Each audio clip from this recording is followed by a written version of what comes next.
Бүгін 9 декабрь коррупция қарсы күрөшү боюнча эл аралык күн. Бұл дата Біріккен Ұлттардың Атайын конвенциясы менен бекітілген. Ал конвенция 2003 жылдың 31 августында кабыл алынған, жана күчүнө 2005 жылы кирген. Кыргызстан бұл конвенцияга 2005 жылдың 6 августында кошулган.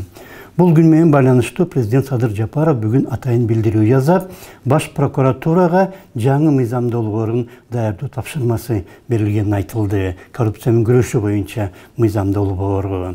Жана Европа кеңешинин коррупция каршы күрөшүү боюнча мамлекеттер тобуна Кыргызстанды киргизүү боюнча сүйлөшүүлөр жүрүп жатат. Андан тышкары Садыр Жапаровдун айтымында коррупция менен күрөш аягына чейин сөзсүз чыгарылат. Бирок 2-3 эле мисал мындай күрөштүн жыйынтыгы жокко чыгарылып жатканын көрсөтөт.